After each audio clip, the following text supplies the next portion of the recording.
से बड़ी खबर सामने आई है, जहां 17 जनवरी की दोपहर एक 40 वर्षीय चार्टेड अकाउंटेंट भूषण अरोड़ा के अपहरण का मामला सामने आया था। इस मामले में 19 जनवरी को पवई पुलिस स्टेशन में सीए की पत्नी मेघा अरोड़ा ने एक अज्ञात व्यक्ति के खिलाफ भारतीय दंड संहिता की धारा 364A के तहत मामला दर्ज कराया था। पुलिस रिपोर्ट के मुताबिक 17 जनवरी को दोपहर 2:45 पर भूषण अरोड़ा काम के लिए घर से निकले, लेकिन वापस नहीं लौटे। इस पर 18 जनवरी को दोपहर 1:30 बजे उनकी पत्नी ने पवई पुलिस स्टेशन में औपचारिक शिकायत दर्ज कराई। उसी दिन रात 8:30 बजे भूषण के नंबर से उनकी पत्नी को एक कॉल आई, जिसमें फोन करने वाले ने मेघा से 5 करोड़ की फिरौती की व्यवस्था करने का निर्देश दिया और मामला दर्ज न करने के लिए आगाह किया। उन्होंने उल्लेख किया है कि वो किसी अनिकांत जैन से पैसे मांगेंगे और किसी तरह उन्हें धन उपलब्ध कराने के लिए मना लेंगे। बोलते समय उसने उसके पीछे से एक आवाज सुनी, हमने उसके साथ अच्छा व्यवहार किया है, चिंता न करे, हम उसके दोस्त हैं। अरोड़ा ने उसे आश्वासन दिया कि वो 30 मिनट बाद दोबारा फोन करेगा, लेकिन उसने ऐसा नहीं किया। आखिरकार वो फिर से पुलिस के पास पहुंची। 19 जनवरी को अरोड़ा की पत्नी को उनके पति के मोबाइल से एक बैंक और कॉल आई। इस बार एक अज्ञात व्यक्ति ने बात कर उन्हें बताया कि उसके पति ने 15 करोड़ रुपए का नुकसान किया और 5 करोड़ रुपए की मांग की है। शिकायतकर्ता के अनुसार उसके पति ने 4 व्यक्तियों के साथ सौदा किया था। अक्षय शाह, अरोड़ा के रिश्तेदार राहुल येवले, दत्ता पारुलेकर और दत्ता चौहान, इन सभी ने उसे धमकी दी थी। उसका मानना था कि उनमें से एक व्यक्ति ने उसका अपहरण कर लिया है और फिरौती मांग रहा है। हालांकि उसने एक अज्ञात व्यक्ति के खिलाफ मामला दर्ज कराया था। पुलिस ने खुलासा किया कि अपहरणकर्ताओं के डिवाइन पावर कंपनी में पैसे फंसने की वजह से उन्होंने इस घटना को अंजाम दिया। जांच के बाद आरोपी अमोल म्हात्रे 41, निरंजन सिंह 32, विधि चंद्र यादव 31, मोहम्मद सुलेमान उर्फ मुनीब शेख 20 को नवी मुंबई से गिरफ्तार किया गया। ब्यूरो रिपोर्ट, नवयुग शक्ति न्यूज। 17 तारीख को पवई पुलिस स्टेशन में एक मिसिंग कंप्लेंट रिपोर्ट हुई थी, जिसमें भूषण अरोड़ा नाम के चार्टर्ड अकाउंटेंट मिसिंग है करके एक कंप्लेंट थी। इस मिसिंग कंप्लेंट का इन्वेस्टिगेशन पवई पुलिस स्टेशन की टीम के द्वारा किया जा रहा था। इसी दरमियान 19 तारीख को भूषण अरोड़ा जी की पत्नी को एक कॉल रिसीव हुआ।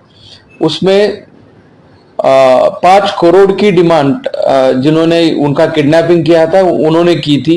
इसके बाद भी 2-3 कॉल आए कि पैसों की व्यवस्था हुई कि नहीं। इस कंप्लेंट का सीरियसनेस को ध्यान में रखते हुए इमीडिएटली ऑफेंस रजिस्टर किया गया और इस ऑफेंस के इन्वेस्टिगेशन के लिए टोटल 12 टीम्स डिप्यूट की गई थी। टेक्निकल इन्वेस्टिगेशन और फील्ड वर्क, इसके बेसिस पे अब तक इस ऑफेंस में हम 4 लोगों को अरेस्ट कर चुके हैं। जिनका अब्डक्शन हुआ था वो चार्टर्ड अकाउंटेंट, उनको भी सही तरीके से बचाया गया है और अब्डक्शन के लिए यूज किया गया व्हीकल और बाकी चीजें इसमें जब्त की जा चुकी है। सर, क्या वजह है पूरे अपहरण की, क्या मेन वजह है, किस क्यों वजह किया था? भूषण अरोड़ा करके जो चार्टर्ड अकाउंटेंट है वो डिवाइन पावर नाम की कंपनी के लिए काम करते थे। ये कंपनी 2020 में रजिस्टर हुई है, जिसमें बहुत से कॉमन लोगों ने इन्वेस्टमेंट की थी। इस कंपनी के लिए ट्रेनिंग लेना और बाकी चीज़ों का काम भूषण अरोड़ा करते थे। बाद में इस कंपनी ने अपने जो इन्वेस्टर्स हैं उनको कुछ भी रिटर्न्स नहीं दिए, उनके पैसे डूब गए। इसके बारे में थाना में और न्यू मुंबई में 2 ऑफेंसेस दाखिल है। तो ये जो एक्यूज है उनके भी पैसे इस कंपनी में इन्वेस्ट किए गए थे। तो इन्होंने, अगर इनका चार्टर्ड अकाउंटेंट का हम अब्डक्शन करते हैं तो हमारे पैसे वापस मिल जाएंगे, इस ऑब्जेक्टिव से उनका अब्डक्शन किया था। नाही, आरोपींवर कोणतेही गुन्हे दाखल नाहीत। यांनी स्वतःचे पैसे परत मिळवण्यासाठीच हा गुन्हा केलेला आहे। बैकग्राउंड क्या?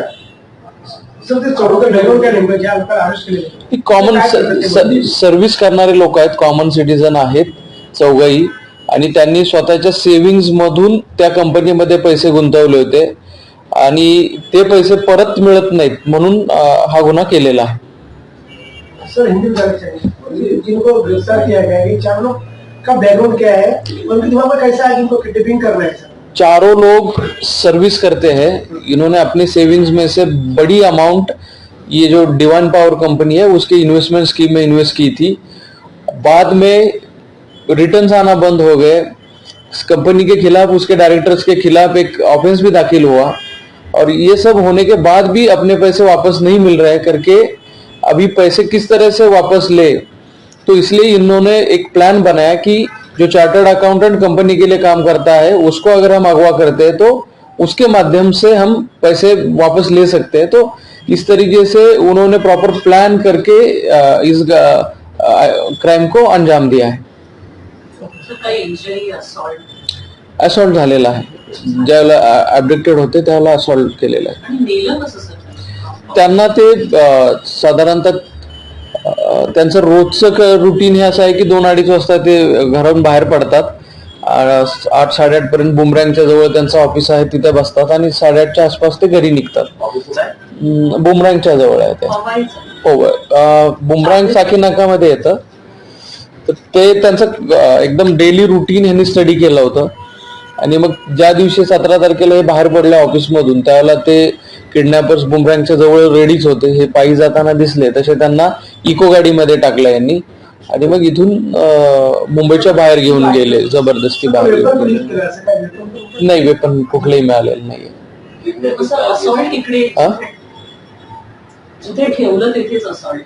हो, फार्म हाऊसवर।